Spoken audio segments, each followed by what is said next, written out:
அனைவருக்கும் வணக்கம்ங்க. இன்றைக்கி நம்ம வந்திருக்க லொக்கேஷன் கோயம்புத்தூர் சக்தி ரோட்டில் இருக்கிற கரியம்பாளையத்துலேருந்து ஒரு 6 கிலோமீட்டர் டிஸ்டன்ஸ் வந்திருக்கோங்க.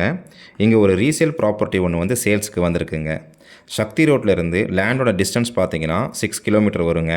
மேட்டுப்பாளையம் ரோட்லேருந்து லேண்டோட டிஸ்டன்ஸ் பார்த்தீங்கன்னா 2 கிலோமீட்டர் வருங்க. மேட்டுப்பாளையம் ரோட்லேருந்து லேண்டுக்கு வர வழி வந்து நம்ம ஒரு லேஅவுட் வழியாக தாங்க உள்ளே வரும். நீங்கள் பார்த்துட்டு இருக்க அந்த வீடு வந்து அந்த லேஅவுட்டில் இருக்கிற வீடு தாங்க. அங்கே ஒரு சென்ட் வந்து 5 லட்ச ரூபா போயிட்டு இருக்குங்க. நம்ம பார்க்க வந்திருக்க 19 சென்ட்டுக்கு நியரில் ஒரு பெரிய லேண்ட் வந்து க்ளீன் பண்ணி வச்சுருக்காங்கங்க. இங்கே லேஅவுட் வரப்போகுதுன்னு சொல்லியிருக்காங்க. ஒரு 200 மீட்டரில் ஒரு பிஸ்கெட் கம்பெனி ஒன்று வரப்போகுதுங்க. லேண்டோடைய டீட்டெயில்ஸ் பார்க்கலாங்க. மொத்தம் 19 சென்ட்டு, 30 அடி ரோடுங்க. ரோடு ஃபேஸ் வந்து 92 அடி வருதுங்க. ப்ரைஸ் வந்து ஒரு சென்ட் 2 லட்ச ரூபா சொல்கிறாங்க. விலை சிறிது அனுசரித்து தரப்படும்னு சொல்லியிருக்காங்க. இந்த ஃபென்சிங் போட்டிருக்கதாங்க நம்ம பார்க்க வந்திருக்க லேண்டு. இது வந்து ஒரு சவுத் ஃபேஸிங் ப்ராப்பர்ட்டிங்க. இந்த லேண்டை பற்றின அதர் டீட்டெயில்ஸ் மற்றும் இந்த லேண்டை நீங்கள் விசிட் பண்ணணும்னு நினச்சிங்கன்னா ஸ்க்ரீனில் தெரிகிற நம்பருக்கு கால் பண்ணுங்கள். நன்றி, வணக்கம்.